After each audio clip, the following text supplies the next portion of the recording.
তাহলে বোঝা গেল এগুলো কোনো আবাদত, এটা বন্দানো, এটা শিরিক এবং বন্দানো। এই শিরিক এবং বন্দানোকে উৎখাত করার জন্য সমস্ত আম্বিয়া আলাইহিস সালাতু ওয়াস সালামের আগমন, সাহাবায়ে কেরামের আগমন, উলামায়ে কেরামের আগমন। শাহজালাল তৌহিদি আপনাকে ধন্যবাদ জানাই। আমরা সময় মতো একটা উদ্যোগ নিয়েছি। আল্লাহ পাক রব্বুল আলামিন আমাদেরকে কামিয়াব করুন, বলেন আমিন।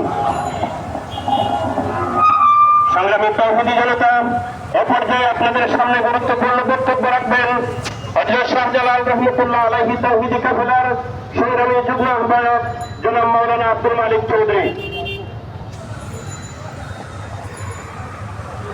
আসসালামু আলাইকুম ওয়া রাহমাতুল্লাহ। সংগ্রামী সিলেটবাসী, ইতিমধ্যে আমাদের নেতৃবৃন্দের বক্তব্যের মাধ্যমে বিষয়টি পরিষ্কার হয়ে গেছে যে আমরা মাজার ভাঙার বিরোধী নয়। মাজারে জিয়ারত আসনকারীদেরকে আমরা শান্তিপূর্ণভাবে যারা জিয়ারত করতে পারেন এই বক্তব্যের পক্ষে। আমি সিলেটের মাননীয় বিভাগীয় কমিশনার ডিআইজি এবং জেলা প্রশাসক, পুলিশ বিভাগের কর্মকর্তা, এনএসআর বিভাগের সকল দায়িত্বশীলদের কাছে আমি একটি প্রশ্ন রাখতে চাই। এই নগরীর যত অপকর্ম হোক এবং যারা প্রয়োজনে এড়াতে পারেন না, এই নগরীতে যত সফলতা আছে আপনারা উদ্বোধন কর্তৃপক্ষের কাছ থেকে ধন্যবাদ পান। আমি একজন আলেম হিসাবে পরিষ্কার বলতে চাই, শাহজালাল শাহপুরের 360 আউলিয়া এই সিলেটে ইসলামের পক্ষে এসেছেন। তাদের মাজারে গাজার আসর হবে, তাদের মাজারে ইয়াবা সেবন করা হবে, এর দায়ভার আপনারা এড়াতে পারেন না। আমরা আজকে মানব বন্ধুদের পরিষ্কার বলছি, আপনারা আল্লাহর দরবার থেকে কাল কিয়ামতের ময়দানে মাশরে এই আউলিয়াগুলি বিচার দায় করেন, যারা সরকারি দায়িত্ব পালন করেন। আপনারা দায়িত্ব এড়াতে পারবেন না। আমি অনুরোধ করব, আমরা এখানে শান্তি শৃঙ্খলার পক্ষে মাজারের সুশৃঙ্খলভাবে এবং মাজারের দান রাষ্ট্র যে বলে আছে ডিসি মহোদয়, ডিসি সাহেব, তার আপনার পক্ষে এনে জীবনের সকল রাজনৈতিক এবং সামাজিক নেতৃবৃন্দের পরামর্শ মাধ্যমে এই জায়গার বন্টনের ব্যবস্থা করুন। অন্যথায় আমরা যে সিদ্ধান্ত নেব এর দায়ভার প্রশাসন এড়াতে পারবে না। দেখা হবে আন্দোলন সংগ্রামে, কথা হবে মাজারের শান্তির পক্ষে। কথা হবে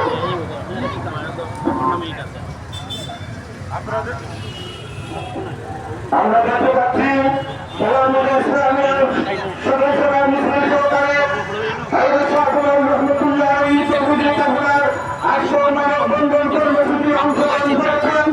তৌহিদি কাফেলার পক্ষ থেকে মোবারকবাদ জানাচ্ছি।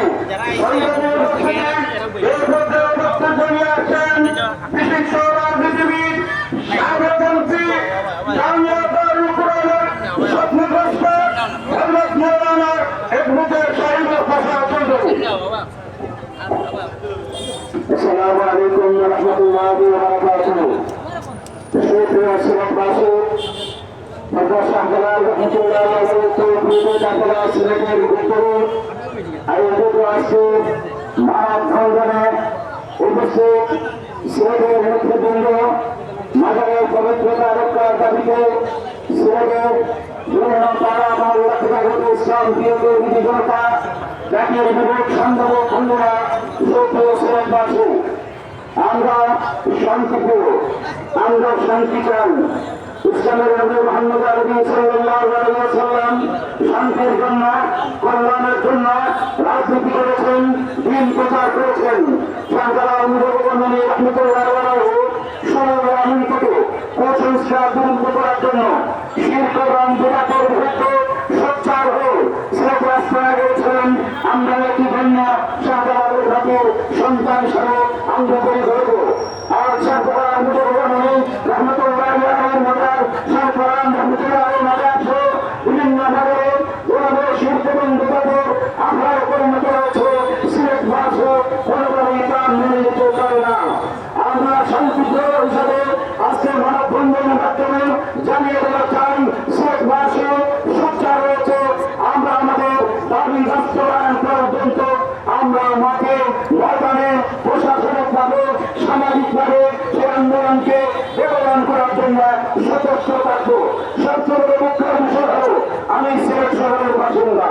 আমার বাবা, আমার মা, আমার ছেলে, আমাদের নিকটাত্মীয় রক্তের সম্পর্কের অন্তত 17 জন সাহাবাও রহমতুল্লাহ মাজারে সাহিত্য রয়েছেন। সেখানে গিয়ে কোন জিয়ারত করার জন্য মান চায় না। যখন দুটো গাজা এবং লাগাতারের আত্মঘানায় পরিণত হয়েছে, এই অবস্থা থেকে জাতিকে পরিত্রাণের জন্য শেখবাসীকে সোচ্চার হয়ে আমরা সুন্দর একটি শাহজালালের মাজার আমরা তৈরি করি এবং শাহজালালের মাজারে যে সমস্ত অনিসলামিক কার্যকলাপ হচ্ছে তা বন্ধ করার জন্য আমরা সদস্য হই। এখানে একটি মাদ্রাসা রয়েছে, সেই মাদ্রাসার ছাত্র আমরা ছিলাম। প্রশাসী সাহেব মুজাহিদুল ইসলাম নামে একটি সংগঠন রয়েছে, মাজারের প্রতিরোধের জন্য 10 বছর পর তা বন্ধ হয়ে যায়। আমরা সকল সংগ্রাম মহতবাদ তরুণী কাজরা ততক্ষণ পর্যন্ত তাদের কার্যক্রম অব্যাহত রাখবো যতক্ষণ না এই ছেলেদের মাজারগুলো পবিত্র হবে। সবাইকে ধন্যবাদ। আসসালামু আলাইকুম রহমতুল্লাহ। সংগ্রামে উপস্থিতি